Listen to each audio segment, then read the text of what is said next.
नमस्कार दोस्तों, आपका स्वागत है आपकी अपनी क्लास एपीएस नॉलेज क्लास में। आज के इस वीडियो में हम मध्य प्रदेश परीक्षा धाम बुक का चैप्टर नंबर 6 के बारे में बात कर रहे हैं। चैप्टर नंबर 6 में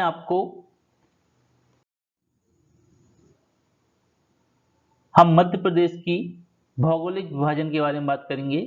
ये देखिए, जो परीक्षा धाम बुक है इसमें काफ़ी अच्छे तरीके से टॉपिक वाइज टॉपिक आपको इन्फॉर्मेशन दी गई है। इसके कुल 8 पार्ट हैं और 8 पार्ट को भी कुल टोटल 24 पार्ट्स में विभक्त किया गया है।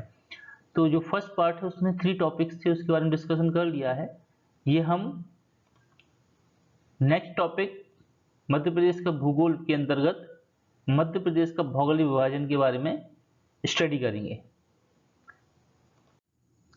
चलिए शुरू करते हैं आज का वीडियो, मध्य प्रदेश का भौगोलिक विभाजन। तो यहाँ देखिए मैप में मध्य प्रदेश का भौगोलिक विभाजन किया गया है और कितने पार्ट के अंतर्गत कितनी जगह आती है इसमें काफी अच्छे तरीके से समझाया गया है। यहाँ देखिए सबसे बड़ा पठार मालवा का पठार है, ये मध्य भारत का पठार है। ये बुंदेलखंड का पठार यहाँ पर और यहाँ पर ये बुंदेलखंड का पठार है। ये रीवा पन्ना का पठार है, ये बघेलखंड का पठार है, ये सतपुड़ा मैकल श्रेणी है और ये नर्मदा सोन घाटी है। ठीक है, ये जो एरिया है नर्मदा सोन घाटी कहलाती है। तो यहाँ पर ये मैप में आपने देख लिया है। अब आपको मैप को ध्यान में रखते हुए आपको आगे बढ़ना है और वन बाय वन हम हर एक पठार के बारे में डिस्कस करते हैं। चलिए अब हम बात करते हैं मध्य प्रदेश का भौगोलिक विभाजन।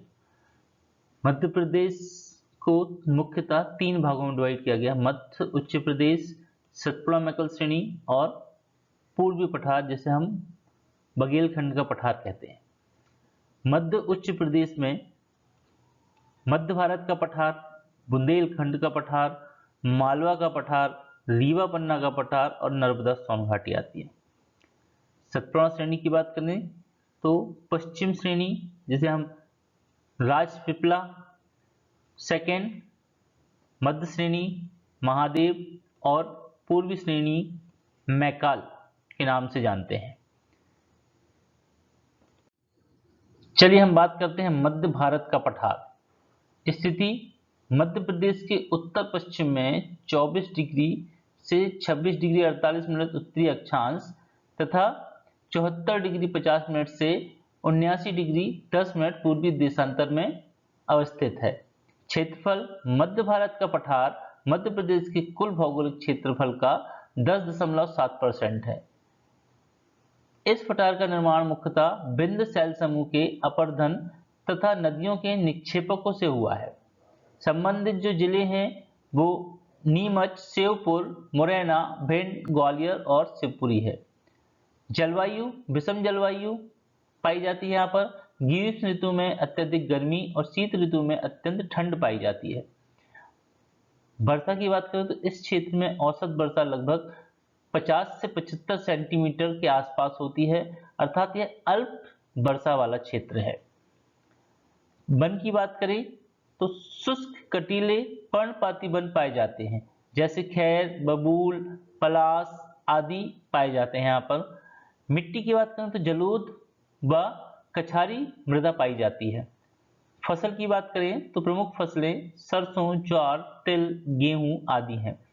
नदियां प्रमुख नदियों में चंबल, सिंध, काली सिंध, पार्वती, कुंवारी और सीप नदी यहाँ मुख्यतः पाई जाती है। नेक्स्ट हम बात करते हैं विशेषता की इस पठार की। तो मध्य भारत के पठार को सरसों की हांडी कहते हैं। यह बीहड़ प्रभावित प्राकृतिक क्षेत्र है। You know about beehad? बीहड़ क्या है? बीहड़ नदी जब अपना रास्ता बदलती हैं तो ऐसे खंडहर बना देती हैं, बहुत बड़े बड़े खड्डे होते हैं, उसको हम बोलते हैं बीहड़। चलिए हम बुंदेलखंड के पठार के बारे में जानकारी लेते हैं। तो जो बुंदेलखंड का जो पठार है इसकी स्थिति मध्य भारत के पूर्व में तथा रीवा पन्ना के पठार के उत्तर पश्चिम में स्थित है। इसका जो विस्तार है 24 डिग्री 6 मिनट से 26 डिग्री 22 मिनट उत्तरी अक्षांश तथा 70 डिग्री 51 मिनट से 80 डिग्री 20 मिनट पूर्वी देशांतर तक इसका विस्तार है। क्षेत्रफल, बुंदेलखंड के पठार का जो क्षेत्रफल है मध्य प्रदेश के कुल क्षेत्रफल से 7.7% है। संबंधित प्रमुख जिले हैं दतिया, सागर, अशोकनगर, टीकमगढ़, निमाड़ी, छतरपुर और पन्ना। जलवायु, तो ग्रीष्म ऋतु में अधिक गर्म तथा शीत ऋतु में अधिक ठंडी जलवायु पाई जाती है। वर्षा, औसत वर्षा लगभग 75 से 100 सेंटीमीटर पाई जाती है। वन की बात करें तो तेंदुपत्ता, महुआ, बबूल, खैर, नीम आदि प्रमुख मात्रा में पाए जाते हैं। मिश्रित मीन्स लाल काली मिट्टी यहाँ पाई जाती है। फसल की बात करें तो गेहूं, ज्वार, वत्तिल यहाँ की प्रमुख फसल है। नदी, प्रमुख नदी बेतवा, सिंध, धसान, उर्मिल, जामनी यहाँ की प्रमुख नदी है और प्रमुख खनिज हीरा, चूना पत्थर आदि हैं। विशेषता की बात करते हैं बुंदेलखंड के पठार की। बुंदेलखंड की सबसे ऊंची चोटी सिद्ध बाबा की चोटी 1172 मीटर है, 1172 मीटर। बुंदेलखंड की गंगा बेतवा नदी को कहा जाता है। मध्य प्रदेश का सर्वाधिक सूखा प्रभावित जो जिला है वो बुंदेलखंड ही है। चलिए हम मालवा के पठार के बारे में जानकारी लेते हैं। तो इसकी स्थिति, मालवा का पठार मध्य प्रदेश के पश्चिम भाग में स्थित है। इसका विस्तार 22 डिग्री 17 मिनट से 25 डिग्री 8 मिनट उत्तरी अक्षांश तथा 74 डिग्री 20 मिनट से 79 डिग्री 20 मिनट पूर्वी देशांतर तक है। क्षेत्रफल, तो मध्य प्रदेश के कुल क्षेत्रफल का लगभग 28% भाग मालवा का पठार है। निर्माण टक्कन ट्रेप की लावा तथा बेसाल्ट चट्टानों के टूटने से हुआ है। संबंधित प्रमुख जिले हैं इंदौर, उज्जैन, देवास, आगर मालवा, रतलाम, धार और झाबुआ। जलवायु, तो समशीतोष्ण जलवायु जो ग्रीष्म ऋतु में साधारण गर्म और शीत ऋतु में साधारण ठंडी होती है, इसको हम समशीतोष्ण जलवायु कहते हैं, पाई जाती है। वर्षा की बात करें तो वर्षा 50 से 75 सेंटीमीटर के बीच में होती है। वन की बात करें तो शुष्क पर्णपाती वन, बबूल, पलाश और तेंदू पत्ता आदि पाए जाते हैं, तेंदू पत्ता आदि पाए जाते हैं। मिट्टी की बात करें तो काली मिट्टी पाई जाती है। फसल सोयाबीन, कपास, गेहूं, ज्वार तथा मूंगफली प्रमुख मात्रा में यहाँ की प्रमुख फसल है। नदियों की बात करें तो चंबल, क्षिप्रा, पार्वती, गंभीर, खान, माही आदि नदी इसकी प्रमुख नदियां हैं। विशेषता की बात करें तो यह मध्य प्रदेश का सबसे बड़ा प्राकृतिक क्षेत्र है, क्योंकि क्षेत्रफल इसका काफी अधिक है ना। इसे गेहूं की डलिया, बास्केट ऑफ बीट्स भी कहा जाता है। कर्क रेखा मालवा के मध्य से गुजरती है, जो कि हम पहले ही बात कर चुके हैं, आप इसके पहले का वीडियो आप देख सकते हैं। मालवा के पठार की सबसे ऊंची चोटी 881 मीटर, जिसको हम सिंगार चोटी कहते हैं, व अन्य चोटी जनापाव 854 मीटर और धजारी 810 मीटर है इसकी ऊंचाई। यह तीनों इंदौर जिले में स्थित है। देखिए मालवा की जो जलवायु है उसको चीनी यात्री फायान ने विश्व की सर्वश्रेष्ठ जलवायु कहा है। चलिए हम रीवा पन्ना के पठार के बारे में जानकारी लेते हैं। तो रीवा पन्ना का पठार बुंदेलखंड के पठार के दक्षिण पूर्व में और बघेलखंड के पठार के पश्चिम में स्थित है। इसका जो विस्तार है 23 डिग्री 10 मिनट से 25 डिग्री 12 मिनट उत्तरी अक्षांश तक तथा 78 डिग्री 4 मिनट से 82 डिग्री 18 मिनट पूर्वी देशांतर तक है। फसल की बात करते हैं, फसल की हम बाद में बात करेंगे, पहले क्षेत्रफल की बात कर लेते हैं। क्षेत्रफल रीवा पन्ना के पठार मध्य प्रदेश के कुल क्षेत्रफल का 10.36% है। निर्माण की बात कर लें तो जो रीवा पन्ना के पठार का निर्माण जो है वो विंध्य शैल समूह के अपरदन से हुआ है। संबंधित जो प्रमुख जिले हैं वो रीवा, पन्ना, कटनी, उमरिया, सतना और दमोह आता है। जलवायु की बात करें तो ग्रीष्म ऋतु में साधारण गर्म तथा शीत ऋतु में अधिक ठंडी होती है। यहाँ पर वन, इस क्षेत्र में वनों में बांस, तेंदुपत्ता, शीशम, खैर आदि पाए जाते हैं। मिश्रित मिट्टी भी इसमें पाई जाती है। यहाँ पर कैसी मिट्टी पाई जाती है? मिश्रित मिट्टी। नदी की बात करें, टोस, केन, बीहड़, महाना, बिछिया आदि इसकी प्रमुख नदियां हैं। फसल जो है गेहूं, चावल, तिल है। खनिज की बात करें, चूना पत्थर, गेरू व हीरा इसकी प्रमुख खनिज हैं। विशेषता की बात करें तो इसे विंध्यन कगारी स्कार्फलैंड भी कहा जाता है। इस क्षेत्र की सबसे ऊंची चोटी गुडविल, जिसे हम सद्भावना चोटी कहते हैं, 752 मीटर दमोह जिले में स्थित है। मध्य प्रदेश में जवेरा गुंबद दमोह जिले में दीवा पन्ना पठार के अंतर्गत आता है। नर्मदा सोन घाटी के बारे में बात करते हैं। नर्मदा घाटी के बारे में बात करते हैं तो मालवा तथा रीवा पन्ना के पठार के दक्षिण में तथा सतपुड़ा श्रेणी के उत्तर में स्थित है। ये इसका विस्तार 22 डिग्री 30 मिनट से 23 डिग्री 45 मिनट तथा अक्षांशीय विस्तार 74 डिग्री से 81 डिग्री 30 मिनट पूर्वी देशांतर तक है। क्षेत्रफल की बात करें तो राज्य के कुल क्षेत्रफल का 26% नर्मदा घाटी है। निर्माण की बात करें तो इस घाटी का निर्माण पश्चिम के दक्कन ट्रैप की चट्टानों से तथा पूर्व में धारवाड़ा तथा विंध्यक्रम की चट्टानों से हुआ है। महत्वपूर्ण बात है, इसको ध्यान रखिएगा, क्वेश्चन कैसे भी बन सकते हैं। संबंधित प्रमुख जिले जो हैं जबलपुर, नरसिंहपुर, होशंगाबाद, हरदा, सीहोर और रायसेन है। जलवायु ग्रीष्म ऋतु में अधिक गर्म और शीत ऋतु में साधारण ठंडी यहाँ पाई जाती है। इसका पूर्वी क्षेत्र अधिक ठंडा व पश्चिमी क्षेत्र अधिक गर्म होता है।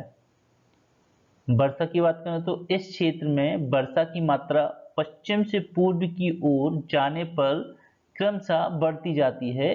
इस क्षेत्र की औसत वर्षा जो है 75 से 125 सेंटीमीटर है। नदी की बात करें तो नदी नर्मदा, तवा, हिरण, सेर, हथनी, शक्कर, दूधी इस क्षेत्र की प्रमुख नदियां हैं। वन, सागौन, साल, तेंदुपत्ता और बांस अत्यधिक मात्रा में पाए जाते हैं। चलिए मिट्टी की बात करते हैं तो नर्मदा घाटी के पश्चिम में गहरी काली मिट्टी तथा पूर्वी क्षेत्र में लाल मिट्टी पाई जाती है। फसल की बात करें तो इसके पश्चिम में कपास व मूंगफली, मध्य क्षेत्र में गेहूं तथा पूर्वी क्षेत्र में चावल का उत्पादन बहुत अधिक मात्रा में होता है। खनिज चूना पत्थर, संगमरमर, चीनी मिट्टी आदि इसकी विशेष खनिज हैं। विशेषता नर्मदा घाटी क्षेत्र में कृषि अर्थव्यवस्था को संभाल के रखा है और इसे कृषि अर्थव्यवस्था की रीढ़ की हड्डी कहा जाता है। यह मध्य प्रदेश का सबसे निचला प्राकृतिक भाग है। चलिए सतपुड़ा मैकल श्रेणी की बात करते हैं हम। सतपुड़ा मैकल श्रेणी को 3 भागों में डिवाइड किया गया है, पश्चिमी श्रेणी, मध्य श्रेणी और पूर्व श्रेणी। पश्चिमी श्रेणी के अंतर्गत राज पीपला, इसका विस्तार गुजरात तक है, और मध्य श्रेणी में महादेव, इसका विस्तार मध्य प्रदेश व महाराष्ट्र में है, ये जो श्रेणी है। और पूर्वी श्रेणी की बात करें तो मैकल श्रेणी, इसका विस्तार मध्य प्रदेश और छत्तीसगढ़ में है। स्थिति की बात करें तो सतपुड़ा मैकल श्रेणी नर्मदा घाटी के दक्षिण में समानांतर स्थित है। इसका जो विस्तार है 21 डिग्री 30 मिनट से 23 डिग्री उत्तरी अक्षांश तथा 74 डिग्री 30 मिनट से 81 डिग्री पूर्वी देशांतर तक है। जो क्षेत्रफल है वो मध्य प्रदेश के लगभग 11% है। चलिए हम जलवायु की बात करते हैं तो जलवायु ग्रीष्म ऋतु में साधारण गर्म और शीत ऋतु में अधिक ठंडी जलवायु यहाँ पाई जाती है। निर्माण दक्कन ट्रेप की जो चट्टानें हैं उसके साथ साथ धारवाड़ा क्रम की चट्टानों से इसका निर्माण हुआ है। संबंधित प्रमुख जिले जो हैं बालाघाट, सिवनी, छिंदवाड़ा, खंडवा, खरगोन, बुरहानपुर और बड़वानी हैं। वर्षा पश्चिमी भारत में लगभग 75 सेंटीमीटर और पूर्वी भाग में 150 सेंटीमीटर तक वर्षा होती है। पश्चिमी भाग में लगभग 75 सेंटीमीटर और पूर्वी भाग में 150 सेंटीमीटर वर्षा होती है।